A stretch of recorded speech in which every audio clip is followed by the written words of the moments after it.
السلام علیکم محصلین گرامی، وقت همه شما بخیر. ما مجتمع فنتون آزاد افغانستان خوش آمدید. د افغانستان فانیس فنتون ته ښه راغلاست.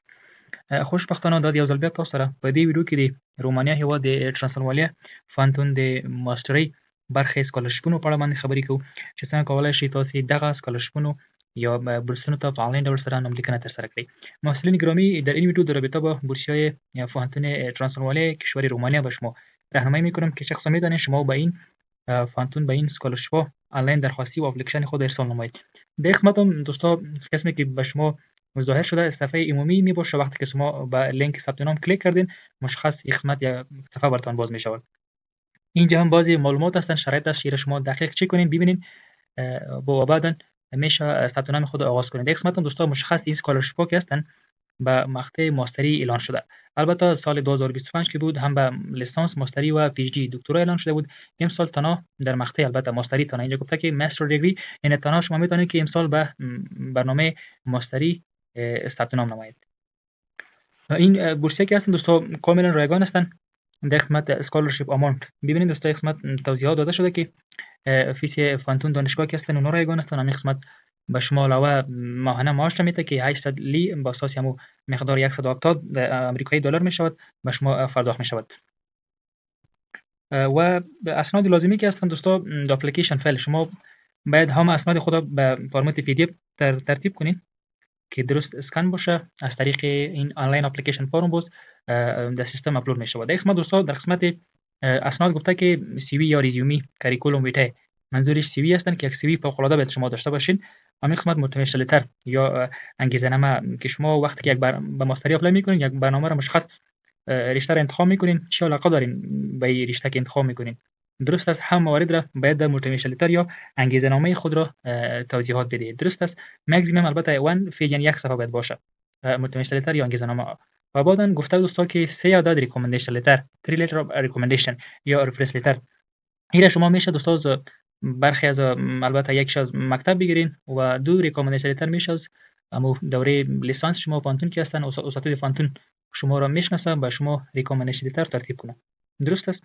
و همین قسمت در مرحله البته شماره 4 که هستن دوستا اسناد فانتون یا لیسانس خواسته، بچلر دیگری سرتیفیکیت یا دیپلم خواسته که را باید شما داشته باشید. بعدا پروسه ثبت نام که هست دوستا فعلا ثبت نام جریان داره. 23 فوریه آغاز شده این ماه. البته بعدا تا 4 تا 2 می البته ثبت نام جریان می داشته باشه تا 2 مارچ. البته همین قسمت بعدا اپلیکیشن ها که بررسی میشن در این تاریخ و مشخص که بعدا نتایج اعلان میشه تا نتایج فینال البته در 27 ماه می اعلان میشه نتایج. درست است. کسانی که واجد شرایط باشه اونا شارلیست میشه، اونا با تاریخ 25 به همه ایمیل آدرس البته ایمیل ارسال میشود. خب میم ثبت نام خود آغاز میکنم. در قسمت معلومات به زبان انگلیسی اضافه شده، ایره دقیق شما بخوانید. از این قسمت دوستان میم اپلیکیشن فرم، در اپلیکیشن تاس اپلیکیشن فرم اینجا شما اول لازم است که به گزینه رجیستریشن کلیک کنید. دوستان قسمت شما باید به خود یک اکانت بسازید. خب وقتی که به گزینه رجیستریشن کلیک کردید دوستان به شما قسمت یک فرم باز می شود. خیلی ساده. اینجا شما مشخص ایمیل آدرس خود اضافه میکنین، اما ایمیل آدرس شما که فعال باشه. درست است. در قسمت هم پاسورد که حداقل از 8 کاراکتر پاسورد کمتر نباشه ایره اضافه میکنید. خب ما پاسورد اینجا اضافه کردم. بعد از شما ام نوت روبوتی را کلیک کنید دوستا به خاطر وریفیکیشن یا همون سکیوریتی گفته. بعدا در قسمت دوستا مشخص به گزینه سابمیت کلیک نمایید. درست است. اکانت شما ساخته می شود. اگر کدام مشکل نداشته باشه ایمیل آدرس شما باید دوستا فعال باشه. ببینید متوجه باشین یوزر سکسسفولی رجیسترد. ببینید این با ایمیل آدرس ما فعلا اکانت جور کردم. یک ایمیل به شما ارسال می شود باز به خاطر تایید که شما در این اپلیکیشن فرم به خود یک اکانت ساختین. درست است. اگر میام اینجا دوستا ایمیل آدرس خود چک کنید ببینید تاس اپلیکیشن اسکالرشیپ به ما یک ایمیل ارسال کرده. به خاطر اینکه شما باید مطمئن شوید که آیا ایمیل آدرس شما درست است، به خاطر به شما یک ایمیل تاییدی هم ارسال شد. خب میام دوستا مستقیما وقتی شما اکانت با خود ساختین این فرم براتون باز میشه. شما معلومات پرسونال معلومات شخصی خود اضافه میکنید، یعنی اپلیکیشن یا ثبت نام از این قسمت شروع میشه. در قسمت دوستا نام شما نام خود اضافه میکنید. بعدن در تخلصم عمر چی که با اساس پاسپورت یا تذکره باشه، الکترونیک ایدی تذکره الکترونیکی یا مقسم یا اینترنشنال پاسپورت به اساس مشخصات خود اضافه کنین. متوجه باشین که اشتباه تایپ نکنین. در قسمت دوستا سال تولد شما مشخص اضافه کنین. یک دیت تاریخ اضافه میکنم. بعدن افریکن نشنالیتی افغانستان انتخاب میکنم. شما از کدام کشور اپلای میکنین. درست است. خب در قسمت دوستا گفته که آدرس فعلی شما مشخص را تکمیل کنین. من یک آدرس اضافه میکنم مشخص در کدام جایی که شما زندگی میکنین. خب من یک آدرس در قسمت اضافه کردم مشخص شما باز نوشته کنید. در قسمت دوستا سیتی ما کابل نوشته میکنم. اینجا هم دوستا استیت پروینس منظورش دوباره من کابل اضافه میکنم. اینجا همون ولایت نوشته میشه. خب اینجا دوستا زیپ کد از شما خواسته یا به اصطلاح پستال کد کدام پست آفیس یا پست خانه که به شما نزدیک میباشه امور مشخص در قسمت اضافه میکنید. درست است. من مرکزی پست کد اینجا اضافه میکنم. متوجه باشین که پستال کد یا پست کد که اصلا پیش که بودن 4 عدد بودن ولی فعلا تغییر کرده 6 رقمی البته یا 6 عدد شده. این شما در گوگل سرچ کنین اونجا براتون باز توضیحات میده. در صفحه عمومی افغان پست تمامش اضافه شده. درست است. از هر ناحیه و هر ولایت هر ولسوالی به شما نشان میدهد. قسمت دوباره دوستا من کانتری افغانستان انتخاب میکنم. خب اینجا دوستا هوم آدرس البته منظورش هم آدرس اصلی هستن کسانی که فعلی در یک ولایت باشه. به طور مثال فعلا شما در کابل زندگی میکنین ولی اصلی از دیگه ولایت هستن هرات مزار. درست است. اینجا مو مشخص آدرس رو خود اضافه کنید. در قسمت مو نام ولایت و مشخصاتش مو به آدرس فعلی یکسان است. اگر شما فعلی و اصلی مثلا در کابل هستین با سیم از آدرس رو اضافه میکنم کلیک میکنم یعنی آدرس ما فعلی و اصلی ما همین آدرسی که اضافه کردم یکی است یعنی کدام متفاوت یا فرقی نداره. درست است. خب من در قسمت دوستا اینجا شماره تلفن خود اضافه کنین. من یک شماره را اضافه میکنم مثبت 93 کد افغانستان اضافه کنم قسمت باز یک شماره باشه. درست است. در قسمت هم ایمیل آدرس سوالی دی گرفته ایمیل آدرس شما فعال هستن ایمیل آدرس خود اضافه کنین. خب اینجا هم معلومات تحصیلات خود اضافه میکنین که در کدام کشور کدام جای و از کدام فانتون شما فارغ هستین مشخص اینجا اضافه میشه. نام فانتون اضافه کنین در قسمت دوستا از کدام فانتون که شما فارغ شدین. من نام فانتون اینجا اضافه میکنم. در قسمت هم دوستا کانتری کشور افغانستان که در کدام کشور شما تحصیلات خود تکمیل کردین این اضافه میکنم افغانستان. در قسمت هم دوستا شما سال فراغت خود اضافه میکنین مشخص. نه خیر ببخشین اینجا مشخص از کدام رشته که شما فارغ هستین این اضافه میکنین. به طور مثال ما بچلر شما معمولا به لیسانس البته به اچ اپلای میکنین به ماستری اینجا معلومات رشته که شما فارغ هستین در لیسانس این مشخص اینجا اضافه کنین.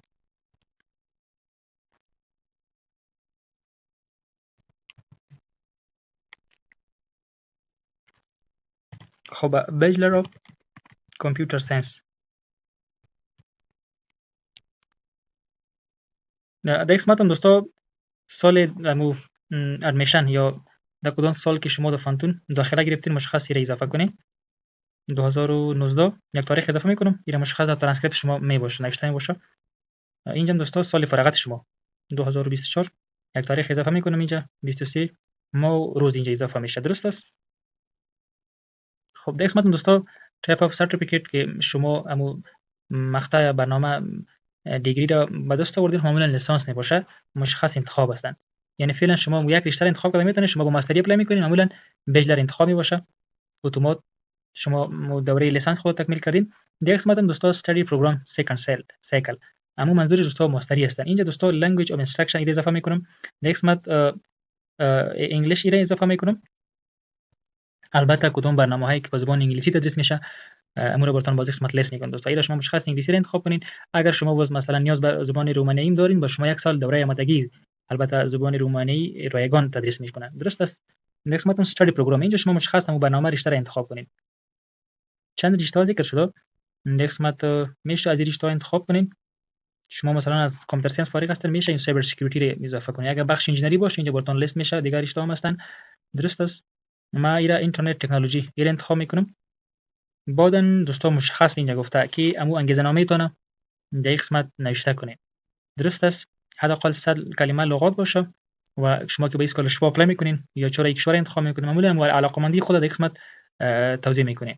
حداقل 100 کلمه باشه اینجا مشخصی را در اینجا اضافه کنین. درست است. من به طور مثال متن کافی میکنم اینجا فیس میکنم. خب اینا که نوشتین بعدن در قسمت دوستا میم بخش اسناد هستن. ببینین فرم خیلی ساده هستن. در بخش اسناد دوستا اول خود 3 عدد ریکامندیشن لتر اضافه میشه. درست است یا رفرنس لتر یکی هستن. اینجا ریکامندیشن لتر اضافه میشه و در قسمت 4 که هستن کریکولوم ویتای یا سی وی رزومه خود اپلود کنین و در قسمت 4 که دوستا موتیویشن لتر یا انگیزه‌نامه اضافه میشه. ببینین خب انگیزه‌نامه شما اینجا که اضافه میکنین اینا فرق داره متفاوت هستن. اینجا خب مشخص یک برنامه را که شما انتخاب کردین چرا شما علاقه‌مندی دارین به این بورسیه به این اسکولارشیپ مشخص اینجا توضیح میکنین. درست است. یا حداقل 100 کلمه باشه ولی اینجا جدا یک انگیزه‌نامه دیگه خواسته که شما پورا درست ترتیب میکنین همو رشته خود ذکر میکنین آینده فلان آینده شما چی هستند بعد از فراغت و غیره همه مشخصات در اضافه میشه. درست است؟ من یه اسناد را اپلود میکنم دوستا.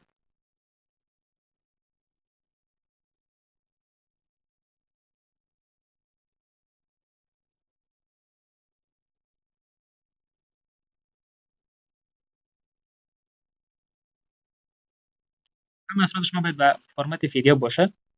اینجا رزومه را اضافه میکنیم در قسمت منتشره تر دوستا. بعد از این ثبت نام شما تکمیل می شود. درست است؟ به گزینه سابمیت کلیک کنین، اپلیکیشن شما ارسال می شود.